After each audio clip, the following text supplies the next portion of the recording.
Assalamualaikum warahmatullahi wabarakatuh. Waalaikumsalam warahmatullahi wabarakatuh. Alhamdulillah wassalatu wassalamu ala sayyidina Rasulillah sayyidina wa maulana Muhammad ibn Abdullah wa ala alihi wa sahbihi wa mawalah. La haula wa la quwwata illa billah, amma ba'du. Pada pertemuan yang lalu sudah saya jelaskan bahwa hidup selalu berakhir dengan kematian. Apabila datang kematian menimpa seseorang, datanglah kiamat baginya. Itu yang disebut dengan kiamat kecil. Hakikatnya mati adalah perpindahan dari kehidupan di dunia ini menuju kehidupan di alam barzakh. Menunggu kita di alam barzakh sampai datangnya saat kiamat. Entah 10 tahun, entah 100 tahun, entah 1000 tahun, hanya Allah saja yang maha tahu. Adapun orang-orang beriman yang melakukan amal kebajikan dalam kehidupan di dunia ini, masa penantian yang lama di alam barzakh buat mereka sebentar saja. Tetapi bagi orang-orang kafir yang ingkar, yang tidak beriman kepada Allah, yang hidup di dunia cuma menumpuk-numpuk dosa, tentu penantian di alam barzakh akan merupakan waktu yang sangat lama. Bukankah dalam kehidupan kita waktu itu memang relatif? Contoh misalnya, bagi pemuda-pemudi yang sedang duduk asyik memadu cinta, waktu 4-5 jam saja rasanya cuma 4-5 menit. Tenggelam oleh keasikan. Tapi buat orang yang berbaring di rumah sakit, meratap di balik-balik apa itu tembok derita kata lagu, di balik dinding-dinding penjara, sehari bagai seminggu, seminggu rasa sebulan, sebulan boleh jadi rasa setahun. Penantian yang sangat lama. Kapan kiamat itu akan datang? Ini rahasia Allah. Jangankan kita yang orang awam, baginda Nabi sendiri tidak diberitahu oleh Allah kapan kiamat itu akan terjadi. Tetapi sungguh pun demikian, banyak hadis-hadis yang menjelaskan ciri atau tanda-tanda datangnya kiamat. Nah, kalau sudah bicara soal tanda kiamat itu ada 2. Pertama yang disebut alamatus sughra, tanda-tanda kecil. Ini waktunya masih ada tenggang. Ada yang dinamakan alamatul kubra, tanda-tanda besar. Artinya kiamat sudah diambang pintu. Apa tanda-tanda kecil dari datangnya hari kiamat itu? Misalnya kata Nabi, apabila ilmu sudah diangkat oleh Allah. Artinya apabila ulama sudah banyak wafat, minat orang belajar agama berkurang, lalu kebodohan nampak merajalela di mana-mana, zina dikerjakan secara terbuka, minuman-minuman keras jadi kebanggaan, itu termasuk di antara tanda-tanda kecil terjadinya hari kiamat. Apalagi misalnya iza waladatil ammatu rabbataha, apabila budak sudah melahirkan tuan. Apa maksudnya? Ada yang mentafsirkan apabila anak sudah bisa membudaki orang tuanya. Orang tua yang melahirkan dia, yang membesarkan dia, demi setelah si anak besar jadi orang berpangkat, bertitel, berharta, berkedudukan, jadilah orang tua itu budaknya. Sehingga sering dibilang kalau orang tua kaya, anak jadi raja, tapi kalau anak yang kaya, orang tua sering jadi budak. Apalagi munculnya fitnah yang bergelombang, timbul perang antara dua bangsa yang besar, waktu berjalan terasa sangat pendek sekali. Itu merupakan tanda di antara tanda-tanda kiamat. Termasuk di dalamnya sulit membedakan mana laki, mana perempuan. Kan kalau tanda-tanda kayak begini sekarang sudah banyak kita lihat kan. Ulama banyak wafat, penggantinya sulit. Zina dikerjakan berterang-terangan, minuman keras jadi kebanggaan. Banyak anak membudaki orang tuanya, sulit membedakan mana laki mana perempuan. Kadang-kadang dari belakang kita lihat perempuan bener, begitu kita colek nengok jenggotan.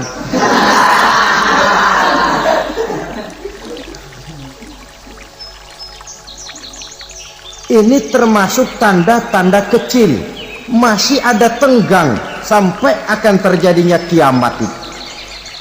Nah, yang dimaksud dengan tanda-tanda besar, ini tanda besar artinya kiamat sudah diambang pintu. Pertama, matahari terbit dari sebelah barat. Apabila matahari sudah terbit dari arah sebelah barat, tertutuplah sudah pintu taubat. Bersabda Nabi kita, la taqumus sa'atu hatta tatlu'a syamsu min maghribiha. Tidak akan datang hari kiamat sampai matahari terbit dari arah sebelah barat. Wa iza tala'at, manakala matahari telah terbit dari arah sebelah barat, wa ra'ahan nasu, manusia banyak menyaksikan itu, amanu ajma'un, mereka pun lalu beriman. Yang tadinya kafir, yang tadinya ingkar, yang tadinya membangkang, setelah melihat matahari terbit dari sebelah barat, buru-buru beriman, berlomba-lomba mengucap dua kalimat syahadat. Tapi apa yang terjadi? Kata Nabi, wadzalika hina la yanfa'u nafsan imanuha lam takun amanat min qabl. Hari itu adalah hari yang iman sudah tidak berguna lagi bagi seseorang apabila sebelumnya memang dia tidak pernah beriman. Au kasabat fi imaniha khaira, atau beriman tetapi tidak pernah melakukan kebajikan di dalam keimanannya itu. Hari yang sudah kasib, hari yang sudah terlambat, beriman tidak akan ada gunanya lagi. Ini pelajaran buat kita. Sebelum sang surya terbit dari sebelah barat, sebelum nafas sampai di tenggorokan, artinya pintu taubat masih terbuka. Kalau dua hal itu sudah terwujud, nafas sudah sampai di kerongkongan atau matahari sudah terbit dari arah sebelah barat, tertutuplah sudah pintu taubat. Tak ada lagi gunanya pangkat, jabatan, harta, bahkan beriman pun dalam suasana macam itu. Too late, kata orang Kulon. Sudah terlambat. Matahari terbit dari arah sebelah barat, itu tanda besar, artinya kiamat sudah diambang pintu. Lalu apalagi tanda besar? Munculnya Dajjal. Dajjal artinya pendusta-pendusta yang menyesatkan manusia. Ada dua macam Dajjal, saudara. Ada Dajjal kecil, ini Dajjal kelas teri. Kalau ini sejak zaman Rasulullah sudah ada itu. Tiap zaman ada. Di zaman Rasulullah misalnya ada yang bernama Aswad al-Unsi dari Yaman. Ada yang namanya Musailamah al-Kazzab dari Yamama. Ada yang namanya Ibnu Sayyad dari Madinah. ini dajjal-dajjal di zaman Rasul. Musailamatul Kadzab memproklamirkan diri jadi nabi, dia di zaman Rasul masih hidup. Ini dajjal zaman Nabi. Di zaman sahabat muncul dajjal-dajjal. Di zaman kita sekarang ini dajjal-dajjal pun gentayangan. Dajjal-dajjal kelas teri. Kerjanya mendustakan manusia, menyesatkan manusia, memalingkan manusia dari jalan yang benar dan diridhoi oleh Allah Subhanahu wa taala. Adapun yang merupakan tanda besar dari datangnya kiamat, dajjal-dajjal kelas kakap, pembohong-pembohong besar yang menyesatkan masyarakat manusia berpaling dari jalan Allah mengikuti jalan mereka. Apa sih ciri dajjal itu? Kata Nabi dalam hadis Bukhari Muslim, "Inna dajjala", sesungguhnya yang namanya dajjal itu yakhruju, satu saat akan muncul mendekati hari kiamat. Wa inna ma'ahu ma'an, si dajjal ini membawa air. Wa naran, dan juga membawa api. Dua simbol. Di tangan yang satu dia bawa air, di tangan yang satu dia bawa api. Wa ammal ladzi yarahu an-nasu ma'an fanarun, adapun yang orang banyak lihat air, hakikatnya adalah api. Yang dilihat api, hakikatnya adalah air. Oleh sebab itu, kalau api yang ditawarkan, ambillah air. Kalau air yang ditawarkan, pilihlah api. Maksudnya apa ini? Ini bahasa simbol, saudara-saudara. Dajjal bicaranya seolah-olah untuk kepentingan manusia, menawarkan surga. Surga yang dia tawarkan hakikatnya neraka. Hai manusia, kalau kau mau bahagia, jangan dekat-dekat dengan agama. Sholat itu tidak efektif dan efisien, tidak produktif dari segi ekonomi itu. Menghadiri majelis taklim cuma buang-buang waktu. Tahajud, tasbih, tahlil, baca Quran, apa itu? Pekerjaan mubazir saja. Hidup ini cuma sekali, masa yang cuma sekali, manfaatkan dengan sebaik-baiknya. Mumpung, dibawanya sifat mumpung tetapi dalam pengertian yang sangat negatif. Bicaranya seolah-olah untuk kepentingan manusia, tetapi sebenarnya menjerumuskan manusia. Menawarkan air tapi sebenarnya api, menawarkan api tapi hakikatnya air. Buat apa kamu sholat? Buat apa kamu bayar zakat? Buat apa kamu puasa? Surga yang dicanangkan dajjal hakikatnya neraka. Neraka yang digambarkan dajjal pada dasarnya adalah surga. Jadi memutarbalikkan fakta itu kerjaan dajjal. Yang hak jadi batil, yang batil dibilang hak, yang benar jadi salah, yang salah malah jadi benar. Tuntunan disuruh jadi tontonan, tontonan malah menjadi tuntunan. Itu pekerjaan dajjal profesinya. Zamannya Nabi Adam, dajjalnya kan iblis. Betul? Betul. Apa sih gang kerayuan iblis itu? Allah setelah menciptakan Nabi Adam kan bilang, Adam, kau dan istrimu Hawa tinggal di surga ini. Seluruh fasilitas yang ada di surga persilahkan kau nikmati. Satu yang tidak boleh, jangan coba-coba dekati pohon khuldi. Dekat saja jangan, apalagi sampai memetiknya. Datang dajjal yang namanya iblis ini. Adam, kamu tahu nggak kenapa tidak boleh makan buah khuldi? Ya nggak tahu, pokoknya saya dilarang. Bodoh kamu Dam. Khuldun artinya kekal. Kalau kamu makan itu buah, kau akan kekal di surga buat selamanya. Allah tidak kepengen, maka dilarang kamu makan buah khuldi. Kalau kau ingin kekal di surga Adam, makan saja. Saya bicara begini ini untuk kepentingan kamu Adam. Ini kan ciri-ciri dajjal. Bicaranya sih seolah-olah untuk kepentingan Nabi Adam, hakikat sebenarnya menjerumuskan Nabi Adam supaya ingkar dan melanggar larangan dari Allah Subhanahu wa ta'ala. Jadi setelah muncul Dajjal, timbul kekacauan-kekacauan di masyarakat. Banyak yang terpengaruh, terpedaya dan terpesona, termasuk mereka yang memproklamirkan diri jadi nabi, mereka yang memproklamirkan diri jadi rasul di zaman sesudah Rasulullah wafat. Itu adalah Dajjal. Maka saya ingatkan, kalau di zaman kita sekarang ini ada orang ngaku jadi nabi, ada orang ngaku jadi rasul, biar bahasa Arabnya kental, Quran hafal, hadis ribuan hadis hafal, biar pakai serban sampai menyengser ke tanah, bahasa Arabnya fasih, tapi dia mengaku jadi nabi, jadi rasul, kita umat Islam wajib tidak percaya.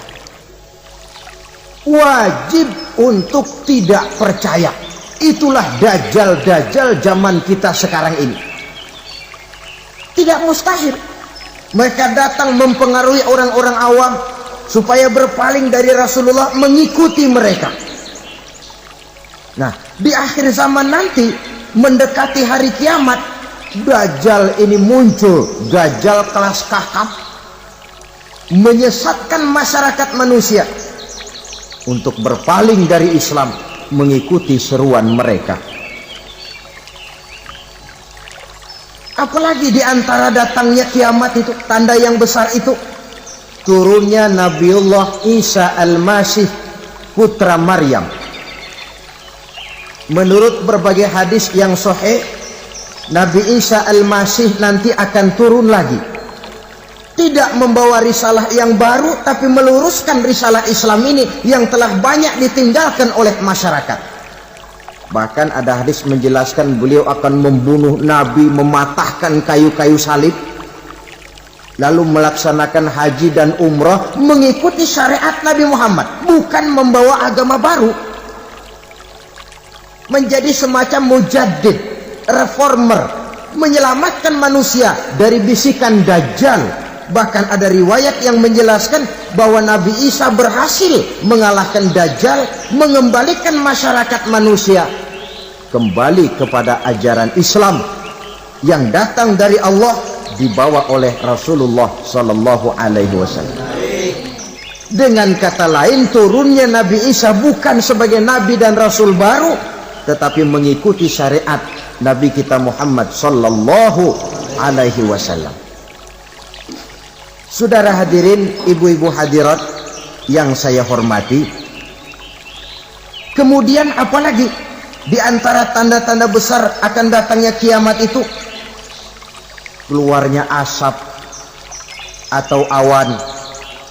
Kata Nabi, inna min asrati sa'ah dukhanan yamla'u ma bainal masyriqi wal maghrib. Di antara tanda-tanda kiamat, munculnya awan atau asap yang memenuhi antara langit dan bumi. Ini pun diperkuat dalam surah Ad-Dukhan ayat 10, fartaqib yauma ta'tis sama' bidukhanin mubin fayughshan nas hadza azabun alim. Bagi orang-orang yang beriman, mereka biasa-biasa saja, tapi bagi orang kufur, datangnya asap dan awan ini merupakan azab yang kelewat pedih. Barangkali sedikit mendekati gambaran tentang azab yang pedih ini, saya ingatkan alam pikiran kita kepada peristiwa yang belum lama terjadi. Pernah dengar berita bocornya reaktor nuklir di Chernobyl, Uni Soviet? Pernah dengar?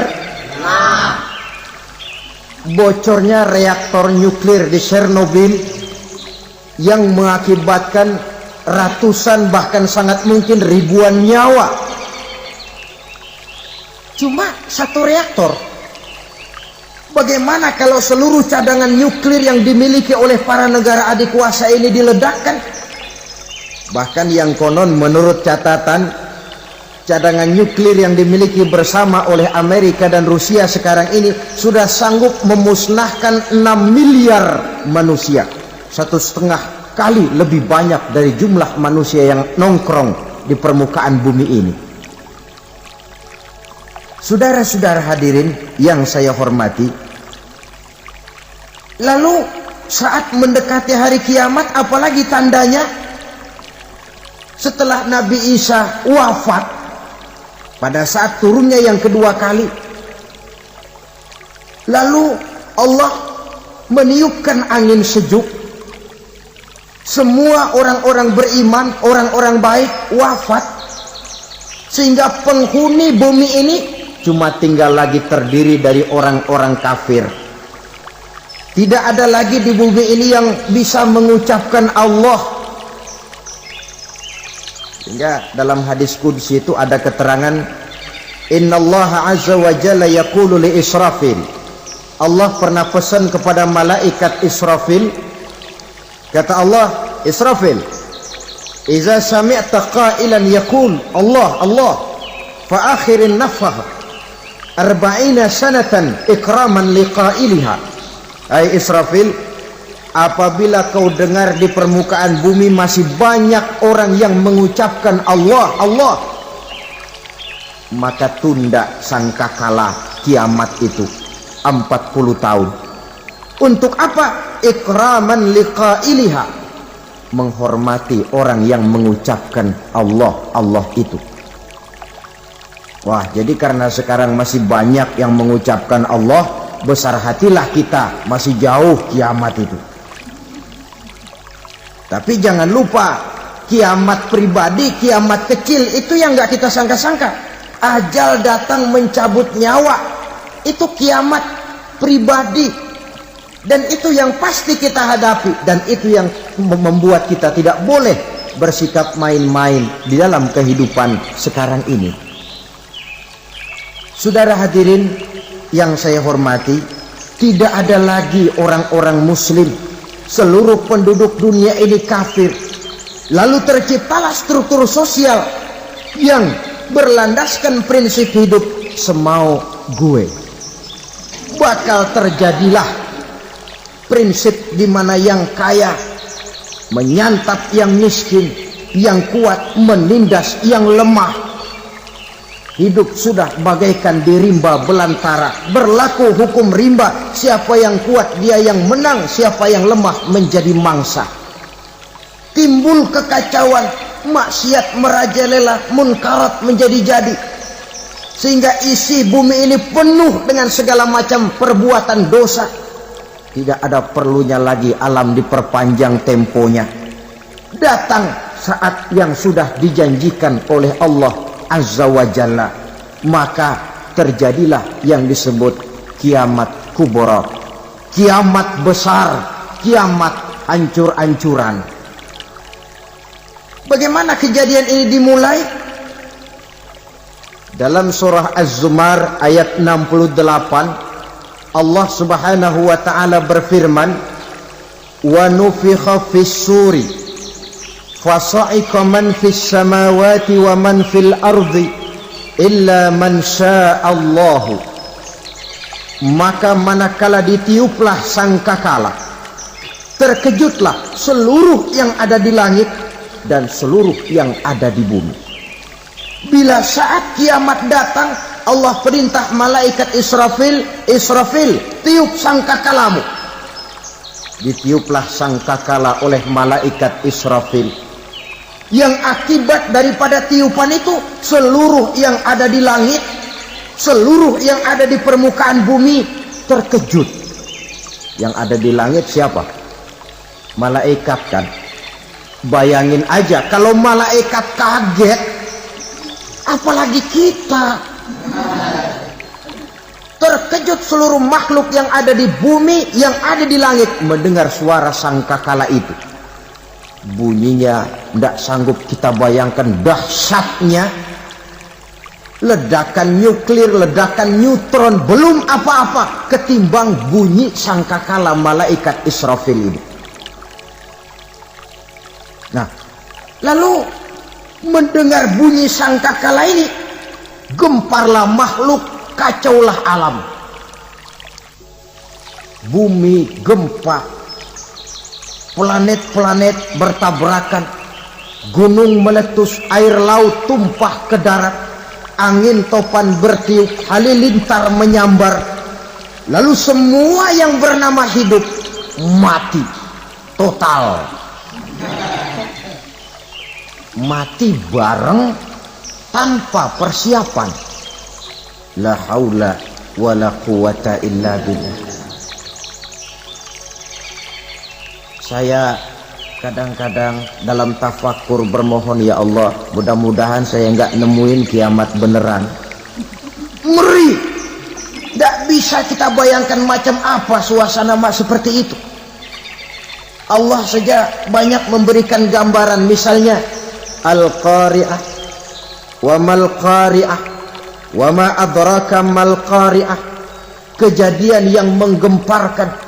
Tahukah kamu apa kejadian yang menggemparkan itu?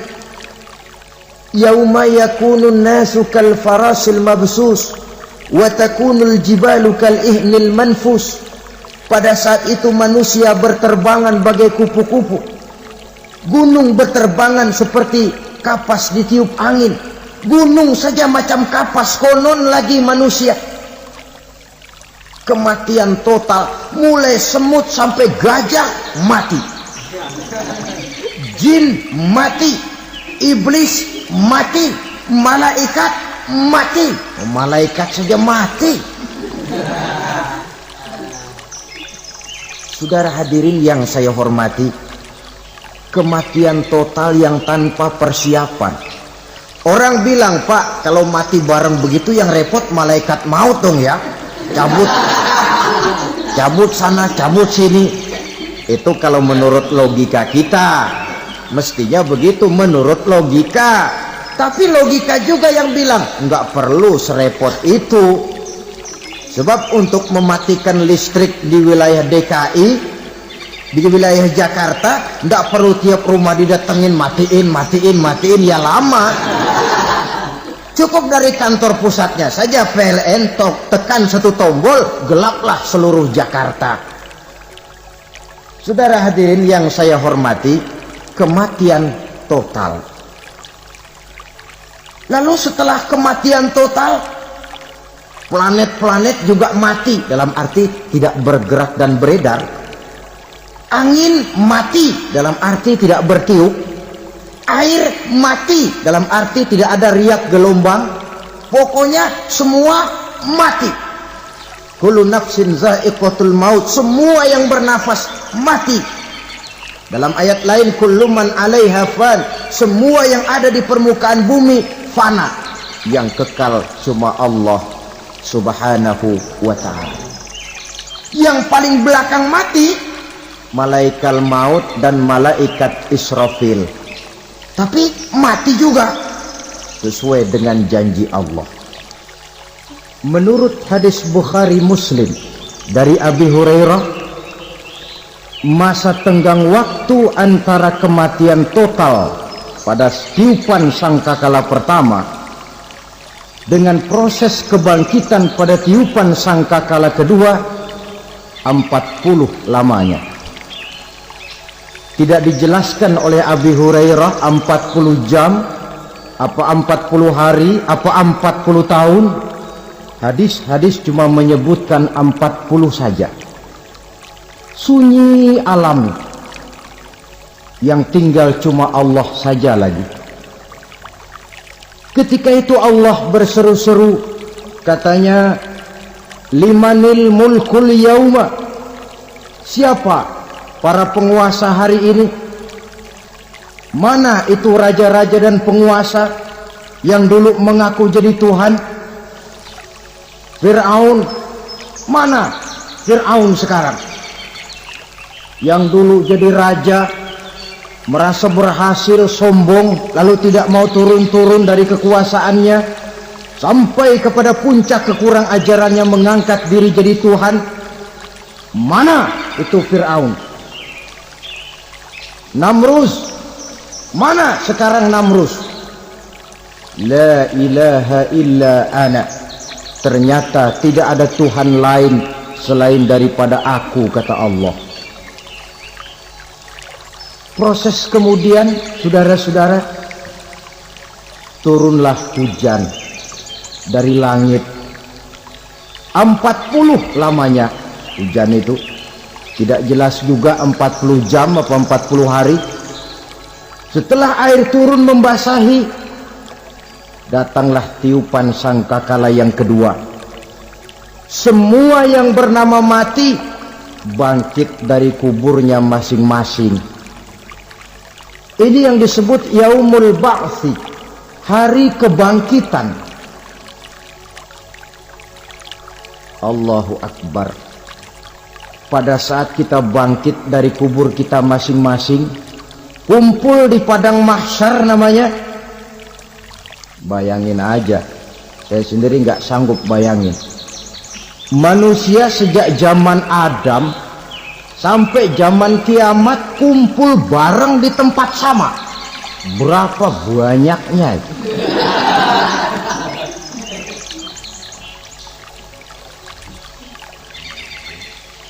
Dan yang luar biasa menurut satu riwayat, pada saat bangkit itu, Masya Allah, roman muka kita berubah, disesuaikan dengan amalan kita waktu di dunia ini. Barang siapa yang waktu di dunia amalannya itu amalan tikus, di akhirat nanti dia bangkit dari kubur, mukanya seperti muka tikus. Gagah betul badannya, tapi mukanya seperti tikus. Kenapa? Amalannya waktu di dunia seperti amalan tikus. Apa amalan tikus itu? Suka ngegeragoti barang yang sudah disimpan rapi-rapi. Orang sudah simpan uang rapi-rapi, simpan perhiasan rapi-rapi, digeragoti oleh tikus.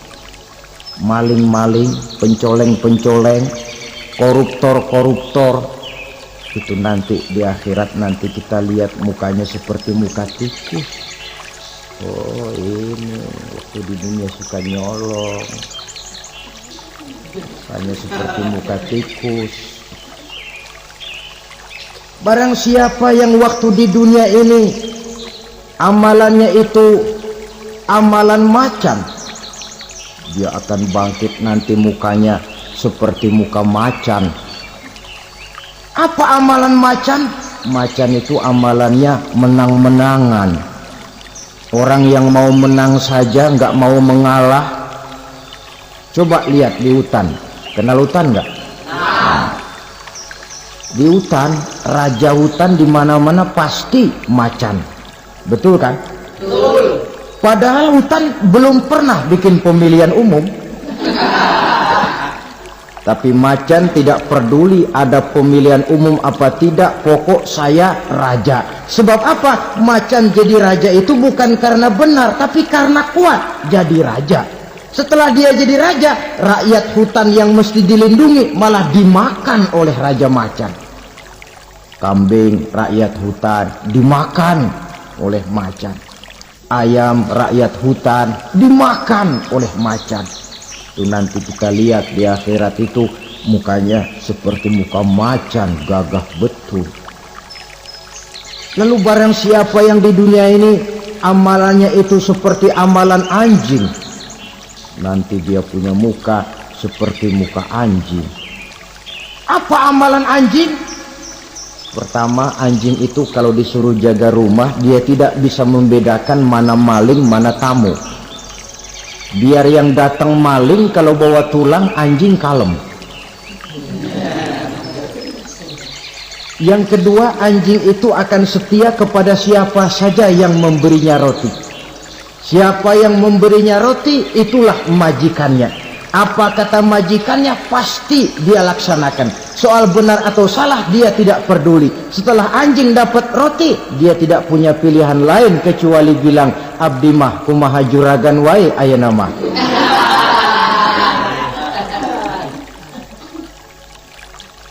Saudara hadirin yang saya hormati, berkumpul di padang mahsyar, tiap orang sibuk dengan persoalannya masing-masing. Matahari waktu itu didekatkan oleh Allah, panas luar biasa. Ada yang saking panasnya itu mencucurkan peluh keringat sampai sebatas mata kakinya. Ada yang keringatnya sampai sedengkulnya, ada yang keringatnya sampai sepusatnya, ada yang keringatnya mengalir sampai sebahunya, ada yang kelelap oleh keringatnya sendiri, sementara orang di sampingnya nggak apa-apa. Bergantung lagi amalan dia waktu di dunia ini. Saudara-saudara, sebagian orang dalam kepanikan padang mahsyar berombong-rombong datang mereka menghadap Nabi Adam. Ya Adam, anta abal bashar. Hai Adam, Tuhan adalah bapak moyang manusia. Kami sebentar lagi akan disidang, dimintakan pertanggungan jawab. Tolonglah kami, hai Adam.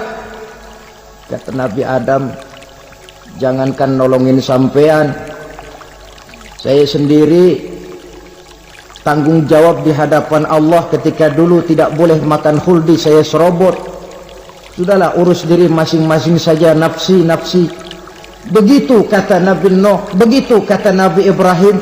Tiap orang bertanggung jawab sendiri-sendiri. Ketika itulah saudara-saudara, nikmatnya menjadi umat Nabi besar Muhammad sallallahu alaihi wasallam. Sebab apa? Walaupun menurut abjad kita ini umat paling belakang, paling belakang kita ini toh, karena Nabi Muhammad adalah Nabi akhir, tapi akan dihisab lebih dulu, lewat di atas sirat lebih dulu, masuk surga lebih dahulu ketimbang umat-umat belakangan.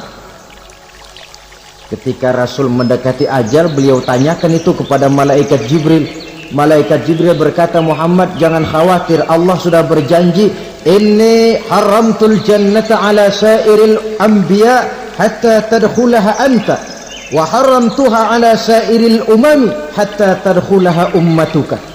Surga aku haramkan buat seluruh nabi kecuali kalau engkau Muhammad sudah masuk ke dalamnya, dan surga aku haramkan buat seluruh umat kecuali kalau umatmu Muhammad sudah masuk ke dalamnya.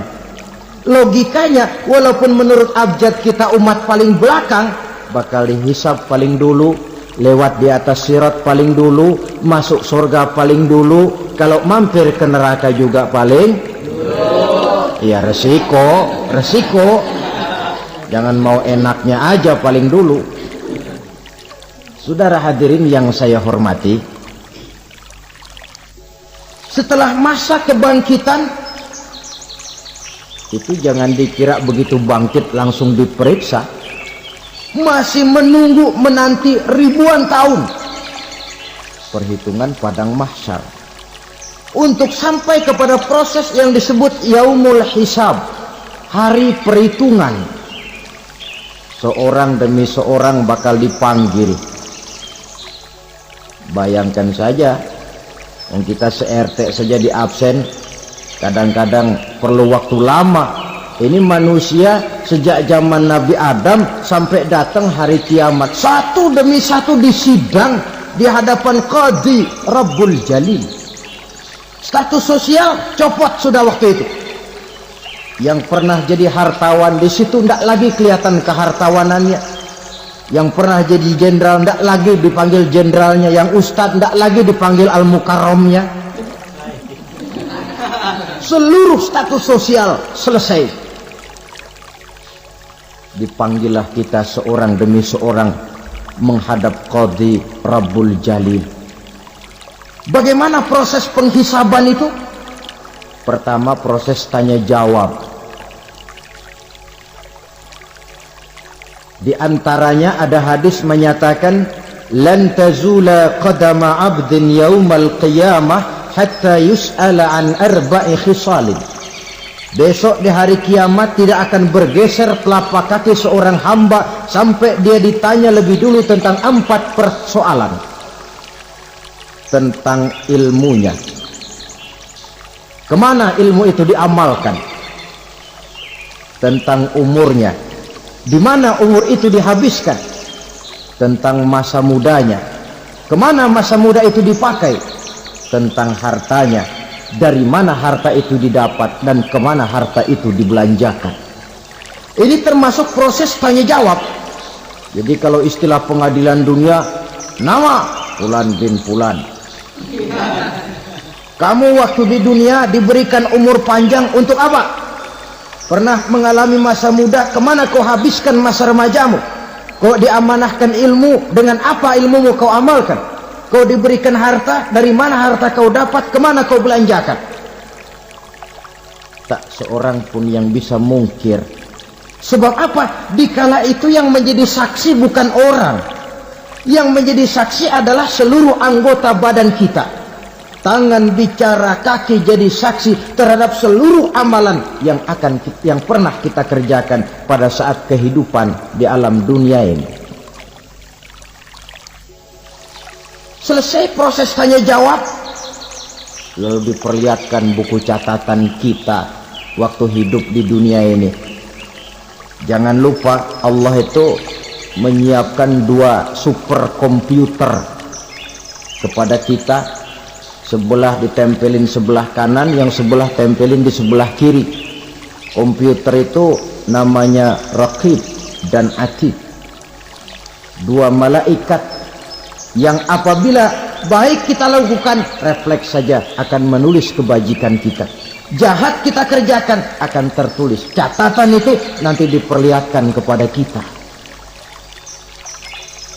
Waduh, alangkah malunya pada saat diperlihatkan catatan kita, buku rapot kita merah melulu. Barangkali diperiksa sambil diomelin, brengsek lo. Buku merah melulu begini, bagaimana waktu hidup di dunia? Tidak cukup diperlihatkan buku catatan kehidupan, rekaman kehidupan. Rekaman kehidupan kita secara utuh sejak terlahir sampai ajal datang merenggut nyawa. Barangkali mirip dengan video sekarang ini, di mana terekam dengan baik seluruh kegiatan kita, sejak yang sekecil-kecilnya sampai kepada yang sebesar-besarnya. Untuk kemudian kita pun menerima balasan. In khairan fa khairun wa in syarran fa syarrun. Kalau baik ya baik balasannya, kalau jahat ya jahat juga balasannya. Catatan-catatan kita diberikan. Kalau banyak kebajikannya diberikan di tangan kanan dengan cara yang halus. Kalau banyak kejahatannya diberikan dari sebelah kiri atau dilempar dari belakang. Itulah sebabnya sejak di dunia ini kita sudah mohon kepada Allah, ketika berwudu membasuh tangan kanan, apa kita bilang? Allahumma a'tini kitabi biyamini wa hasibni hisaban yasira.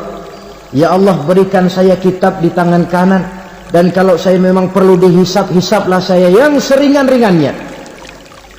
Tangan kiri berlindung kita kepada Allah, jangan sampai diberikan kitab di tangan kiri atau dari arah sebelah belakang. Wa a'udzubika an tu'tiya kitabi bishimali aw min wara'i zuhri, dari arah sebelah belakang. Na'udzubillah min dzalik.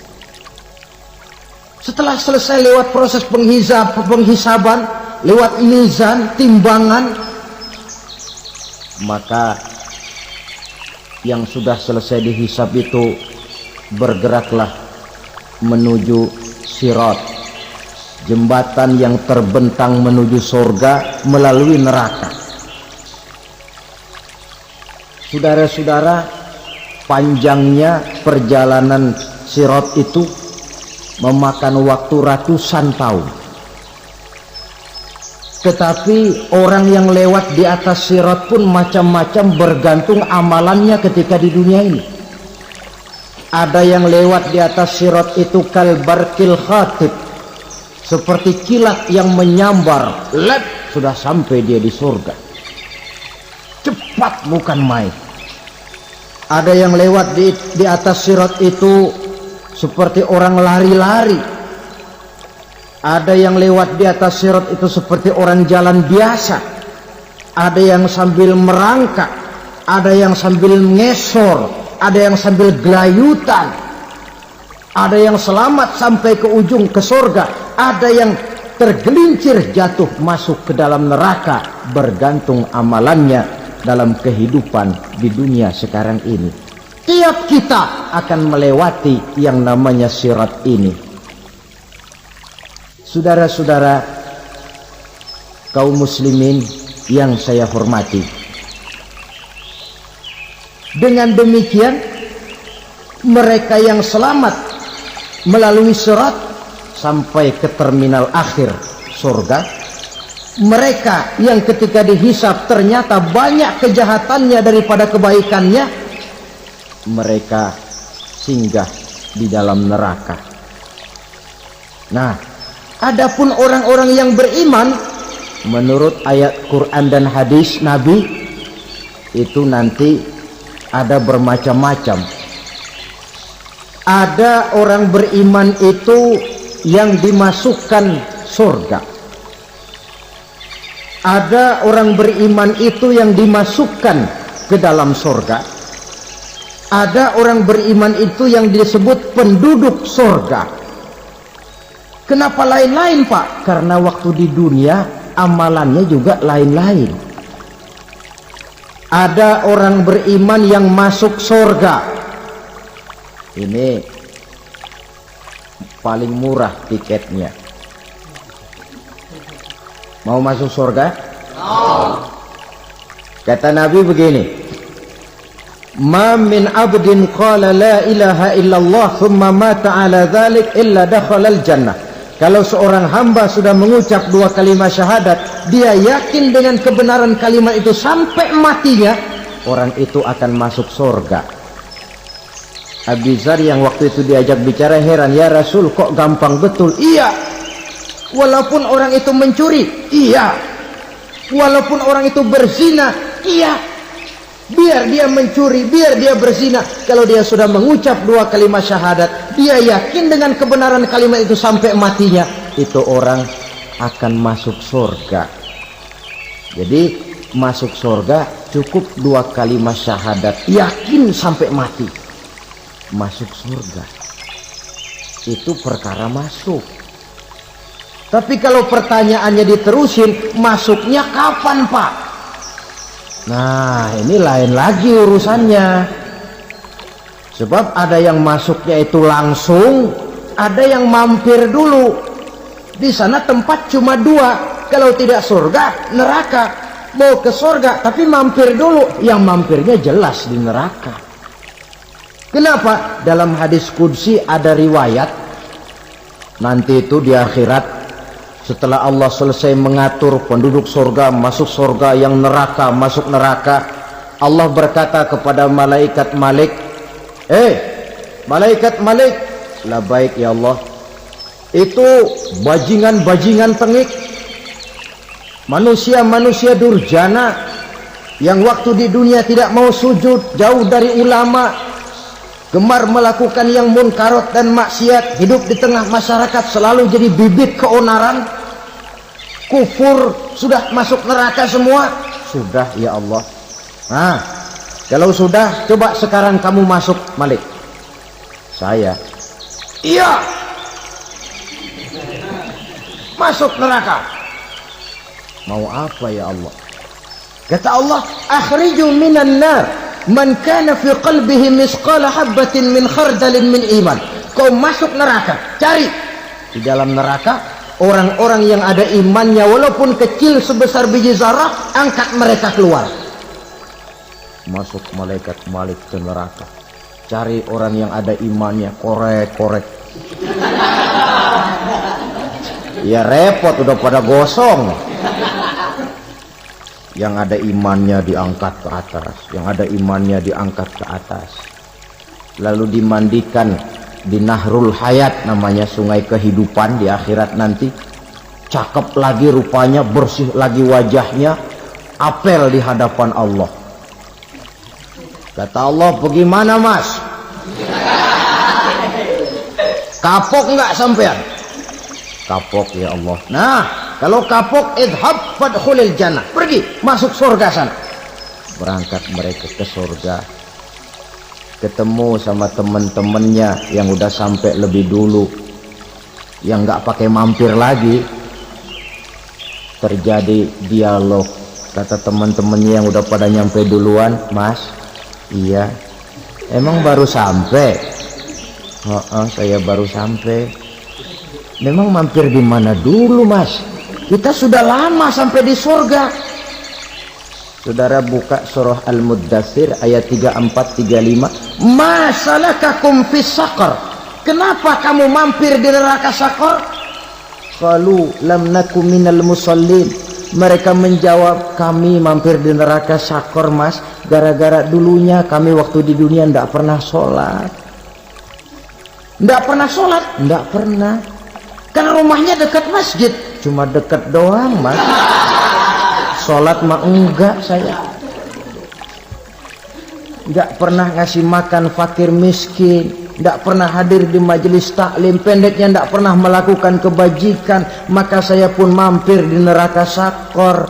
Untung betul saya punya iman mas, sedikit. Waktu hidup di dunia dulu saya pernah mengucap 2 kalimat syahadat. Sekali-kalinya waktu mau kawin. Masya Allah. Untung saja kawin. Kalau nggak kawin polos.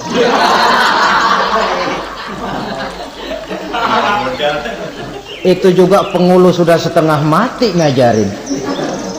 Asyhadu alla, asyaduaan, asyaduaan.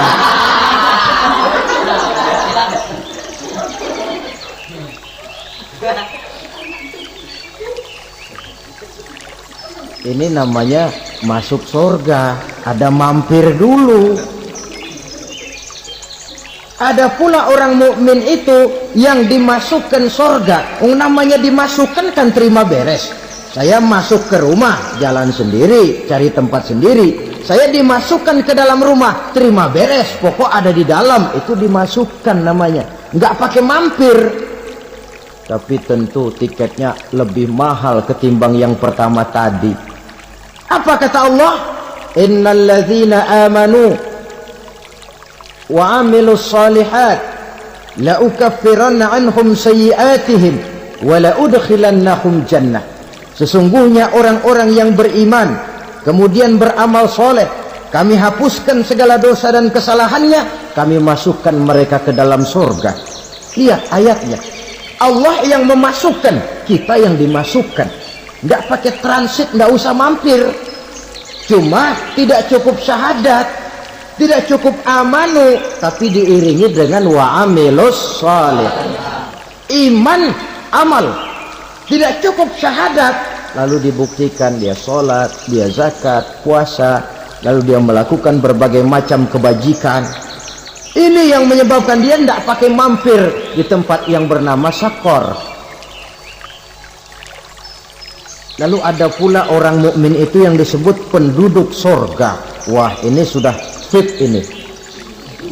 Ashabul jannah, penduduk surga. Siapa mereka? Kata Allah, innal ladzina amanu summa istaqamu fala khaufun 'alaihim wala hum yahzanun ulaika ashabul jannah hum fiha khalidun. Sesungguhnya orang-orang yang beriman lalu istiqamah, tetap dalam melaksanakan perintah Allah, tidak goyang, tidak labil tapi stabil, istiqamah, mereka tidak takut dan tidak bersedih hati. Merekalah penduduk surga. Iman, istiqamah. Tidak punya duit, sembahyang. Banyak duit, sembahyang. Miskin, sembahyang. Kaya, tetap sembahyang. Istiqamah. Kadang orang kalau susah rajin ke masjid, banyak duitnya ngelihat masjid melengos. Itu yang dibilang waktu miskin hamba Allah, setelah kaya jadi hamba harta. Bergeser, tidak ada nilai istiqomahnya. Saudara-saudara, dengan begitu penduduk neraka itu dua. ada penduduk permanen, ada penduduk yang semi permanen. Yang semi permanen orang-orang beriman yang mempunyai dosa besar. Mereka masuk ke neraka untuk menerima azab sesuai dengan dosanya. Bila selesai masa azab itu, mereka akan diangkat untuk ditempatkan kembali ke dalam surganya Allah Subhanahu wa ta'ala. Nah, dikala itulah saudara-saudara, ada yang disebut syafaat dari Rasulullah Sallallahu Alaihi Wasallam. Tapi tentu jangan lupa, syafaat ini ibarat kain menambal dia. Kita punya kain bolong-bolong sedikit, syafaat yang menambal. Sholat kita ada kurang dikit, sedekah kita ada campur riak dikit, amalan kita ada tidak karena Allah dikit, kita berharap syafaat. Jadi biarlah kain masih bolong-bolong, yang penting punya kain. Tapi kalau kainnya tidak ada, yang ditambal apanya? Sholat tidak, puasa tidak, zakat tidak, berharap syafaat saja. Ya, terlalu berlebihan itu. Saudara hadirin yang saya hormati, apabila selesai proses penghisaban, proses penghitungan, maka dikala itulah manusia terbagi dalam dua kelompok besar. Fariqun fil jannah wa fariqun fis sa'ir. Sekelompok orang-orang beruntung yang masuk ke dalam surga, dan sekelompok lagi masuk ke dalam neraka. Akan memakan waktu untuk menceritakan sifat surga dan neraka, tapi insya Allah pada kesempatan pertemuan lain saya sampaikan. Namun sebagai gambaran umum cukuplah saya sampaikan sebuah hadis qudsi. Allah jelaskan, a'dadtu li'ibadiyas salihin ma la ainun ra'at wa la uzunun sami'at wa la khatara fi qalbil bashar. Aku sediakan buat hamba-hambaku yang soleh, yang tidak pernah terlihat oleh mata, tidak pernah terdengar oleh telinga, dan belum pernah terdetik dalam hati manusia.